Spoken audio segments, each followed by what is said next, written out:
Bismillahirrahmanirrahim. Assalamu alaikum. In today's lecture, we are going to discuss the contribution of different canonical forms. तो previous lecture में हमने बात की थी कि कौन सी स्ट्रक्चर जो हैं वो कैनोनिकल स्ट्रक्चर्स हो सकती हैं और कुछ स्ट्रक्चर्स को हमने कहा था कि वो कैनोनिकल फॉर्म्स नहीं हैं। तो आज हम देखेंगे कि किस स्ट्रक्चर की कंट्रीब्यूशन ज़्यादा है। तो जिस स्ट्रक्चर की एनर्जी जो है वो रेजोनेंस हाइब्रिड से क्लोज होगी वो स्ट्रक्चर ज़्यादा स्टेबल है। रेजोनेंस हाइब्रिड मीन बेंजीन के हमने 5 स्ट्रक्चर्स ड्रा किए थे। 2 structures were from Kekule and 3 structures were from Dewar. तो उनमें से जो सर्कुलर रिंग है ये बता रहा है कि बेंजीन की इलेक्ट्रॉन डेंसिटी जो है वो कहीं भी 2 कार्बन एटम के दरमियान कन्फाइन नहीं है, बल्कि वो 6 कार्बन एटम्स के ऊपर स्प्रेड है। इसी तरह 1,3 ब्यूटाडाइन की इलेक्ट्रॉन डेंसिटी जो है वो कार्बन 1,2 या 3,4 के दरमियान कन्फाइन नहीं है, बल्कि 4 कार्बन एटम्स के ऊपर स्प्रेड है। तो all forms do not contribute equally. अगर एक मॉलिक्यूल की मोर देन 3 या मोर देन 2 कैनोनिकल फॉर्म्स हैं तो उन सब की कंट्रीब्यूशन जो है वो इक्वल नहीं है। अब उनमें से कंट्रीब्यूशन जो है वो किस स्ट्रक्चर की ज़्यादा होगी वो डिपेंड करती है उसकी स्टेबिलिटी पे।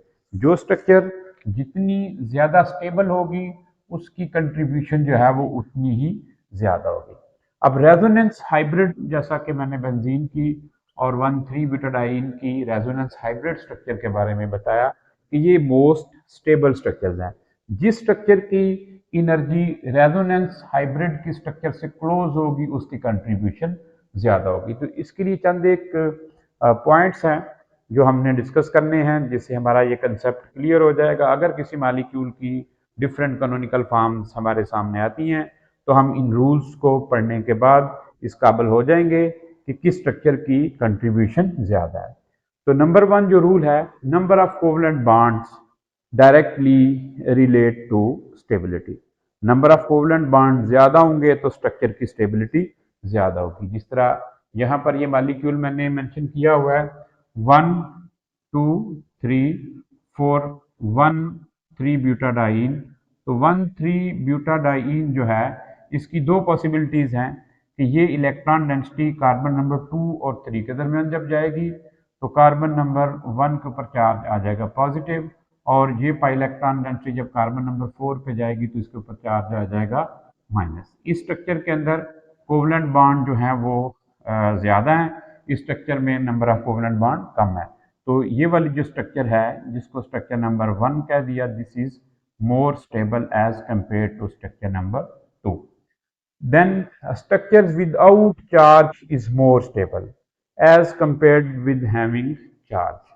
तो ये मॉलिक्यूल है, इसमें नाइट्रोजन जो है वो अपना इलेक्ट्रॉन पेयर इसको डोनेट करे तो ये पाई इलेक्ट्रॉन इस कार्बन के ऊपर शिफ्ट हो तो रिजल्टेंट जो है नाइट्रोजन के ऊपर चार्ज पॉजिटिव आ जाएगा और यहाँ पे बॉन्ड डबल बन जाएगा और इस कार्बन के ऊपर चार्ज आ जाएगा नेगेटिव। अब ये वाली स्ट्रक्चर जो है वो न्यूट्रल स्ट्रक्चर है, इसलिए ये स्ट्रक्चर ज़्यादा स्टेबल है और इस स्ट्रक्चर के ऊपर चार्जेस हैं, चार्जेस की वजह से ये स्ट्रक्चर जो है वो लेस स्टेबल है।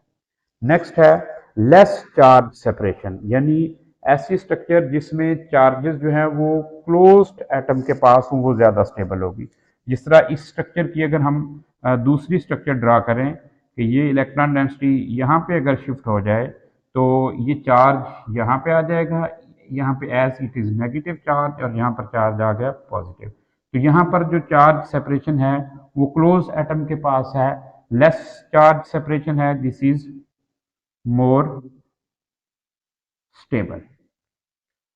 ओके, तो अब हम इसी से रिलेटेड एक कनेक्टेड पॉइंट है कि जिस स्ट्रक्चर के ऊपर कनेक्टेड एटम के ऊपर सेम चार्जेस हों वो हाईली अनफेवरेबल है। डिफरेंट केसेस हमने पढ़े हुए हैं इसके। नाइट्रेशन ऑफ बेंजीन की अगर हम बात करें तो नाइट्रोनियम आयन की जो जनरेशन है उसमें भी इसी तरह का केस आता है कि 2 एटम्स के ऊपर पॉजिटिव चार्ज आ जाता है। अगर इसको डिटेल में आप देखना चाहते हैं तो नाइट्रेशन ऑफ बेंजीन का लेक्चर आप स्टडी कर सकते हैं। तो ये स्ट्रक्चर हाईली अनस्टेबल होगी। इसी तरह ऐसी स्ट्रक्चर जिसमें negative charge more electronegative atom के ऊपर हो वो ज़्यादा स्टेबल होती है। अब ये दो स्ट्रक्चर्स हैं, इसमें स्ट्रक्चर नंबर 1 के ऊपर जो चार्ज है वो ऑक्सीजन के ऊपर है। इसकी दूसरी कैनोनिकल फॉर्म जो बन सकती है वो ये बन सकती है कि ऑक्सीजन अपना इलेक्ट्रॉन पेयर कार्बन को दे और ऑक्सीजन के ऊपर जो है वो चार्ज न्यूट्रल हो जाए और कार्बन के ऊपर चार्ज आ जाए नेगेटिव। तो अब कार्बन जो है वो लेस इलेक्ट्रोनेगेटिव है, ऑक्सीजन जो है वो मोर इलेक्ट्रोनेगेटिव है। तो स्ट्रक्चर नंबर 1 जो है वो ज़्यादा स्टेबल होगी, क्योंकि ये इस कंडीशन को सेटिस्फाई कर रही है कि negative charge on more electronegative atom. अच्छा जी, नेक्स्ट पॉइंट जो है वो है कि equivalent canonical forms make equal contribution. जिस तरह ये एक ट्राई एटॉमिक मॉलिक्यूल है, सॉरी, जिसमें 3 कार्बन है, तो ये चार्ज अगर यहाँ पे आ जाए, ये इलेक्ट्रॉन डेंसिटी यहाँ पे आ जाए, तो यहाँ पे डबल बॉन्ड बन जाएगा और यहाँ पर चार्ज आ जाएगा पॉजिटिव। तो ये दोनों स्ट्रक्चर्स जो हैं वो एक जैसी हैं। इसको मज़ीद सिंप्लीफाई करना हो तो बेंजीन की कैकुले स्ट्रक्चर जो हैं उनकी कंट्रीब्यूशन इक्वल है, इसी तरह दीवार की जो तीनों स्ट्रक्चर्स हैं उनकी कंट्रीब्यूशन इक्वल है। अब इस सारे के सारे रूल्स को, पॉइंट्स को अंडरस्टैंड करने के लिए ये बड़ी सूटेबल एग्जांपल है, जिसमें हम देख लेते हैं कि ये चार्ज जो पाई इलेक्ट्रॉनिक क्लाउड है, अगर ऑक्सीजन के ऊपर माइग्रेट कर जाए तो ऑक्सीजन के ऊपर चार्ज आ जाएगा नेगेटिव और इसके ऊपर चार्ज आ जाएगा पॉजिटिव। नेक्स्ट कैनोनिकल फॉर्म या इलेक्ट्रॉन की जो माइग्रेशन है वो कुछ यूँ हो सकती है कि ये चार्ज यहाँ पे आ जाए और इस पे कार्बन के ऊपर चार्ज आ जाए पॉजिटिव। तो अब ये स्ट्रक्चर जो है ये सबसे ज़्यादा स्टेबल स्ट्रक्चर है, ये मोस्ट इम्पॉर्टेंट है, और ये दोनों स्ट्रक्चर जो हैं ये लेस इम्पॉर्टेंट है, राइट।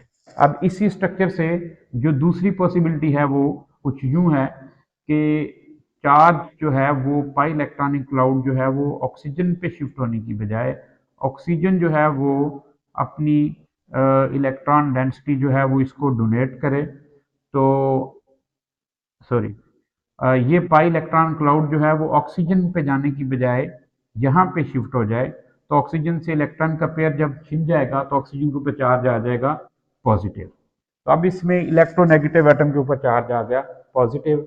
अब ये नेगेटिव चार्ज नेक्स्ट दो कार्बन के दरमियान भी मूव कर सकता है और टर्मिनल के ऊपर चार्ज आ सकता है नेगेटिव और ऑक्सीजन के ऊपर चार्ज आ गया पॉजिटिव। तो ये दोनों स्ट्रक्चर जो हैं दीज आर लीस्ट इम्पोर्टेंट, क्योंकि इनमें इलेक्ट्रोनेगेटिव एटम के ऊपर चार्ज है पॉजिटिव। तो that's all about contribution of canonical forms towards resonance hybrid.